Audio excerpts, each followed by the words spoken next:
بسم اللہ الرحمن الرحیم ایاک نعبد و ایاک نستعین۔ میں جناب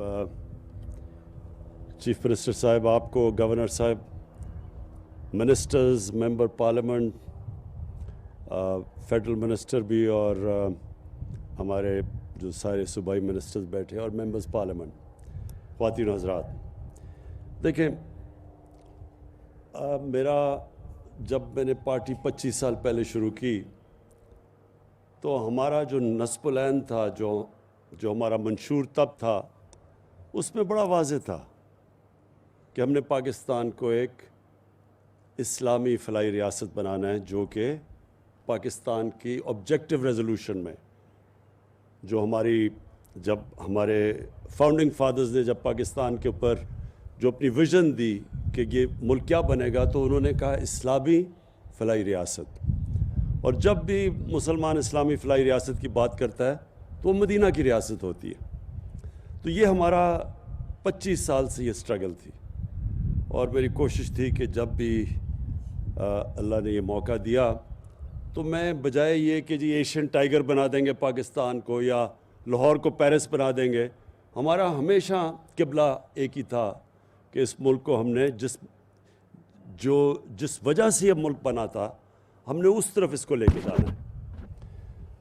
تو جب ہمیں پختونخوا کی حکومت ملی تو آپ سب کو پتہ ہے کہ وہ ایک کولیشن گورنمنٹ تھی، طاقتور گورنمنٹ نہیں تھی، اور سب نے یہ کہا شروع میں مجھے کہ یہ آپ حکومت لے ہی نہ، کیونکہ بڑا مشکل ہے کولیشن گورنمنٹ کو چلانا۔ تو میں تو اس وقت انجرڈ تھا، تو مجھے بڑے لوگوں نے یہ ایڈوائز لی کہ آپ کی بڑا مشکل ہوگا حکومت چلانا، اور پختونخوا کے لوگ ایک دفعہ ہی باری دیتے ہیں، دوسری باری نہیں دیتے وہ، تو آپ کو ویسی ایک باری کے بعد آپ کی ساری سٹرگل ختم ہو جائے گی۔ تو اللہ کا شکر ہے کہ ہماری جو پختونخوا کی حکومت تھی، کولیشن گورنمنٹ تھی، تو جب 2018 کا الیکشن آیا تو ساری دنیا کو ایک تعجب ہوا کہ ایک حکومت جو کہ کولیشن تھی وہ 2/3 اکثریت لے کے آ گئی۔ تو اس کی وجہ کیا تھی؟ میں ذرا آپ کو صرف یہ بتانا چاہتا ہوں کہ اس کی وجہ کیا تھی۔ میں نے سننا پڑا کہ جب ہماری حکومت آئی کے پی میں کہ جی یہ کدھر ہے نیا پختونخوا، ہر وقت ہمیں تانے دیے گئے، لیکن ووٹر نے آخر میں فیصلہ کیوں کیا؟ اور شعور رکھتے ہیں یہاں کے لوگ، زیادہ جمہوریت کا ذہن ہے اس طرف پختونخوا کی طرف، کیونکہ آپ کا سوشل سسٹم ایسا ہے، جرگہ سسٹم ہے، ایک جمہوریت، سوچ جمہوری ہے لوگوں کی۔ تو کیوں انہوں نے 2/3 اکثریت دی؟ یو این ڈی پی کی رپورٹ ہے، انہوں نے رپورٹ شائع کی کہ 2013 سے 2018 جس صوبے میں سب سے تیزی سے غربت کم ہوئی وہ پختونخوا تھا۔ تو اس لیے لوگوں نے ووٹ دی، کیونکہ ہمارے 5 سال میں سارے پاکستان کے صوبوں سے زیادہ یہاں ہم نے غربت کو کم کیا۔ اور یہ یاد رکھیں کہ 2013 میں جب حکومت ملی تو سب سے زیادہ تباہی وار آن ٹیرر کی پختونخوا میں تھی۔ یہاں پولیس والوں کی بہت بڑی قربانی تھی، 600 پولیس والے شہید ہو چکے تھے۔ وہ پولیس اپنے آپ کو بچاتی تھی، تو شہریوں کو کیا بچانا ہے؟ اور شروع میں تو یہاں کی پختونخوا کی کیبنٹ کو اگر آپ نے منسٹرز کو ملنا ہو تو وہ یہاں پشاور میں نہیں آپ کو ملتے تھے، وہ کسار مارکیٹ اسلام آباد میں ملتے تھے، کیونکہ اتنا زیادہ خوف تھا یہاں اس وقت۔ لیکن آہستہ آہستہ لا اینڈ آرڈر سچویشن بھی ٹھیک ہو گیا، اور حکومت نے گورننس سسٹم بھی ٹھیک کر دی، اور سب سے بڑی بات کہ پہلی دفعہ 30% لوگوں کو ہیلتھ انشورنس ملی۔ تو میں اس کے اوپر صرف یہ آپ کو بتانا چاہتا ہوں، کیونکہ میں نے شوکت خانم ہاسپٹل صرف ایک وجہ سے بنایا تھا کہ میری والدہ کو کینسر ہو گیا، بڑی تکلیف میں تھی وہ، تو میں ایک ہاسپٹل گیا، میو ہاسپٹل میں، کینسر کے اسپیشلسٹ کو ملنے، تو ادھر مجھے ایک بوڑھا آدمی نظر آیا جس کے بھائی کو کینسر تھی، تو وہ سارا دن مزدوری کرتا تھا اور سارا شام بھائی کے ساتھ بیٹھتا تھا۔ تو تب مجھے اندازہ ہوا کہ ہم جن کے پاس پیسہ بھی ہے، تو اگر ہمارے لیے اتنا مشکل ہے گھر میں کینسر، تو غریب گھرانوں میں کیا ہوتا ہے. تو اس کی وجہ سے شوکت خانم کینسر ہاسپٹل بنا تھا کہ میں نے تب سوچا کہ کوئی بیچارہ غریب آدمی جس کے گھر میں پیسہ نہیں ہے، وہ کم از کم ایک ایسے ادارے میں جائے کہ اگر پیسہ نہیں ہے تو اس کا مہنگا کینسر کا علاج ہو سکے. تب بھی جب ہاسپٹل بنا تو تب میں نے سوچا کہ اللہ نے کبھی موقع دیا تو یہ سب سے بڑی نعمت ایک معاشرے کے لیے ہو سکتی ہے کہ غریب گھرانے میں اگر پیسہ نہیں ہے تو ان کو یہ فکر نہ ہو کہ ہمارا علاج نہیں ہوگا اگر گھر میں پیسہ نہیں ہے. تو اس لیے ہیلتھ انشورنس، اور تب جب ہم نے شروع کی تو بڑا لوگوں نے اس کے اوپر پہلے تو سمجھ ہی کسی کو نہیں آئی، لیکن آہستہ آہستہ پختونخوا کے لوگوں کو، جو نچلے کمزور طبقہ تھا، اس کو سمجھ آنا شروع ہوا اس کا. اور 30% یہ بہت بڑی اچیومنٹ تھی پختونخوا کی کہ 30% لوگوں کو انہوں نے کور کیا ہیلتھ انشورنس سے. اور اس کے بعد جب ہماری 2018 میں گورنمنٹ آئی تو مجھے بڑی خوشی ہوئی، اور محمود خان، میں آپ کو اور آپ کی ٹیم کو خاص طور پہ خراج تحسین پیش کرنا چاہتا ہوں کہ آپ نے فیصلہ کیا کہ ہر خاندان کو ہم نے پختونخوا میں ہیلتھ انشورنس دینی ہے. اور آپ کی وجہ سے پھر میں نے پنجاب کو بھی کہا کہ آپ بھی سارے خاندانوں کو ہیلتھ انشورنس دیں. اور انشاءاللہ آپ دیکھیں گے پنجاب میں اب 1 جنوری سے وہاں شروع ہو رہے ہیں ہیلتھ کارڈ کی ڈسٹریبیوشن، اور 3 مہینے میں پنجاب نے سارے پنجاب میں لوگوں کو ہیلتھ انشورنس ملے گی. میں صرف آپ کو یہ بتانا چاہتا ہوں کہ یہ جو نعمت ہے ہیلتھ انشورنس کی، سفید پوش کے لیے بھی بڑی نعمت ہے، لیکن غریبوں کے لیے تو یہ ایک ایسی چیز ہے کہ وہ ہمیشہ آپ کو دوائیں دے گا. محمود خان، آپ کی گورنمنٹ کو، اور غریب کی دعا یہ یاد رکھے کہ اللہ زیادہ سنتا ہے، دعائیں اس کی سنتا ہے. تو یہ جو آپ نے شروع کیا، اور اب آپ کی وجہ سے پختونخوا میں گیا. اب بلوچستان کے چیف منسٹر نے مجھے کہا کہ وہ بھی یہ صوبے پیسہ دے رہے ہیں ہیلتھ انشورنس کے لیے. انہوں نے بھی فیصلہ کر لیا. گلگت بلتستان میں بھی، آزاد کشمیر میں، جدھر جدھر ہماری گورنمنٹ ہے وہاں سارے گھرانوں کو، ہر خاندان کو ہم ایک ہیلتھ کارڈ دیں گے. 10 لاکھ روپے تک کسی بھی ہسپتال میں جا کے اپنا علاج کروا سکیں گے. یہ آپ کو حیرت ہوگی کہ دنیا میں امیر ترین ملکوں کے اندر بھی یونیورسل ہیلتھ کوریج نہیں ہے. یہ جو ہم کرنے جا رہے ہیں انشاءاللہ پاکستان کی مثال دی جائے گی دنیا میں، کیونکہ وہاں ہیلتھ انشورنس پریمیم سے پیسے دے کے لینا پڑتا ہے. یہاں گورنمنٹس خود ہر خاندان کو ہیلتھ انشورنس دے رہی ہے. تو سب سے پہلے تو یہ ہمارا جو اب وہ راستہ ہے اسلامی فلاحی ریاست کا، پہلے تو یہ وہ چیز ہے کہ جو ہمیں اس راستے کی طرف لے کے جا رہی ہے. پھر مہنگائی آ گئی، پہلے کرونا آیا، بڑا زور لگایا میرے پہ لوگوں نے کہ جی لاک ڈاؤن کر دو، بند کر دو، جس طرح ساری دنیا میں ہندوستان کی مثال دی جا رہی تھی کہ دیکھیں انہوں نے بند کر دیا نریندر مودی نے، تو میں بھی کر دوں تاکہ کرونا نہ پھیلے. اور بڑا مجھے برا بھلا بھی کہا گیا. 3 مہینے میں نے بڑی چیزیں سنی کہ جی اس کو پتہ نہیں ہے. کسی نے کہا اس کے اوپر FIR کاٹ دو جو بھی کرونا سے مرتا ہے، کیونکہ یہ لاک ڈاؤن نہیں کر رہا. لیکن آج میں اپنی ٹیم کو، جو NCOC میں ہماری ٹیم تھی، جس طرح ایک ہر روز ہم نے ڈیٹا دیکھا، سائنٹیفک فیصلے کیے، دنیا سے ہٹ کے فیصلے کیے. اور یہ آج ہم نہیں کہہ رہے، دنیا کہہ رہی ہے کہ جو ملک جس نے سب سے بہتر طریقے سے کرونا کی جو وبا سے جو اپنے ملک کو نکالا ہے وہ پاکستان ہے. اکانومسٹ میگزین، اس نے کہا کہ پاکستان وہ ملک ہے جو سب سے، یعنی دنیا کا ٹاپ ملک ہے، 190 ملکوں میں سے ہے جس نے سب سے بہتر اپنے ملک کو کرونا سے بھی بچا لیا اور اپنی معیشت کو بھی بچا لیا. تو ہم وہاں سے نکلے. ہندوستان میں غربت آئی اور ابھی بھی بہت برا حال ہے، معیشت ابھی بھی نہیں ریکور کر رہی. جو انہوں نے لاک ڈاؤنز لگائے، جو مجھے کہا جا رہا تھا کہ اس کے نریندر مودی جس طرح کر رہے ہیں آپ بھی وہی کریں. لیکن ایک کرونا کا ایک ایسا دنیا کے اندر ایک ایسا مسئلہ بنا جس سے پاکستان بھی نہ بچ سکا. اور وہ کیا مسئلہ ہے کہ جیسے ہی لاک ڈاؤن ہوئے کاروبار بند ہو گئے, ٹریولنگ بند ہو گئی, آپ نے دیکھا ایئرپورٹس بند ہو گئے. اس سے جو سپلائی چین ہے, سپلائی چین کا مطلب کہ جب کاروبار سے مثلا ایک ملک دوسرے ملک کو چیزیں بیچتا ہے وہ بند ہو گئی. تو اس سے جب سپلائی چین بند ہوئی, چیزوں کی کمی ہو گئی, کمی ہوئی تو چیزیں مہنگی ہو گئی. تو اس کا ہمیں بھی اثر پڑنا تھا.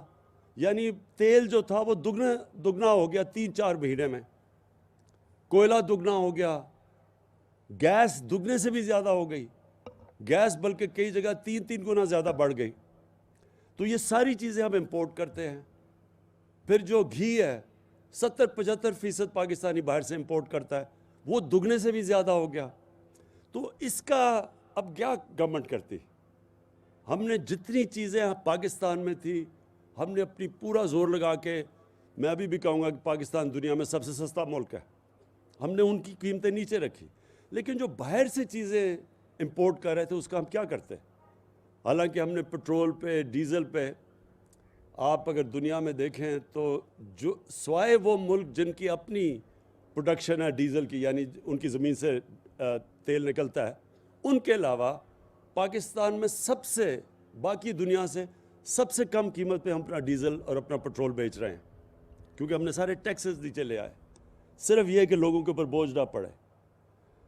لیکن بہرحال مہنگائی تو ہے اور لوگ مشکل میں ہیں. تو ہم نے پھر 3 مہینے پہلے پلان بنایا کہ ہم اب کیسے لوگوں کا یہ مہنگائی کا بوجھ کم کر سکتے ہیں. تو اس میں پھر ہم نے ایک پلان بنایا, یہ جو احساس راشن ہے. ہم نے 120 ارب روپے اس کے لیے نکالے اور ہم نے فیصلہ کیا کہ تقریباً آدھے اپنے خاندان پاکستان میں ان کو 30% کم پہ آٹا, گھی اور دالیں دی جائیں, تاکہ وہ یہ مشکل وقت جو ہے, جو ہمارے خیال میں یہ سردیاں بڑا مشکل وقت ہے, یہ سردیوں کے بعد ہمارا خیال ہے کہ یہ آہستہ آہستہ چیزیں قیمتیں نیچے آ جائیں گی. تو تب تک کم از کم جو 3 چیزیں ایک غریب آدمی کے لیے ضروری ہیں, گھی, آٹا اور دالیں, اس میں 30% ان کو رعایت مل جائے. لہٰذا آج ہم یہ لانچ کر رہے ہیں احساس راشن, اور اس میں میں سب کو اپیل کرتا ہوں, اپنی ایم پیز, اپنے کارکنوں کو, کہ اپنے ضلعوں میں جائیں اور لوگوں کو رجسٹر کروائیں. جس نے رجسٹر نہیں کیا انہیں کہیں کہ جس بھی خاندان کی 50,000 روپے سے کم آمدنی ہے وہ رجسٹر کریں, تاکہ ان کو ہم شامل کریں اس میں. اور پھر جو کریانہ سٹورز ہیں جن کے ذریعے جدھر آٹا آپ کو اور یہ جو 3 چیزیں رعایت ملے گی, وہ سٹورز کو بھی رجسٹر کروائے نیشنل بینک کے ساتھ.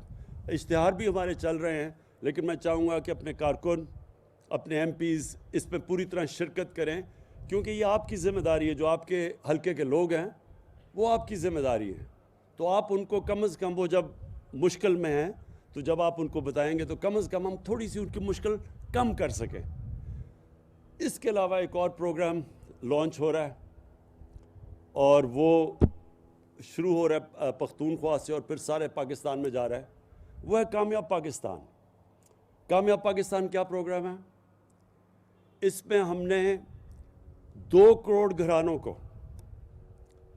ہم نے 20 لاکھ ہے نا, 20 لاکھ خاندان, 20 لاکھ جو سب سے بیچارے نچلے کمزور طبقہ ہے, 20 لاکھ خاندانوں کو ہم ہر ایک خاندان کو 4 چیزیں دے رہے ہیں.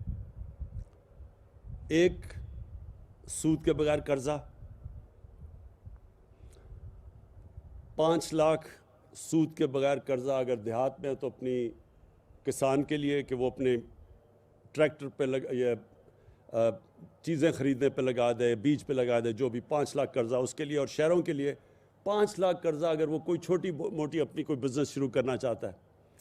پھر اس خاندان میں ایک گھر کو ٹیکنیکل ایجوکیشن, اس کو کوئی ہنر سکھائیں گے تاکہ وہ اپنی آمدنی بڑھا سکے.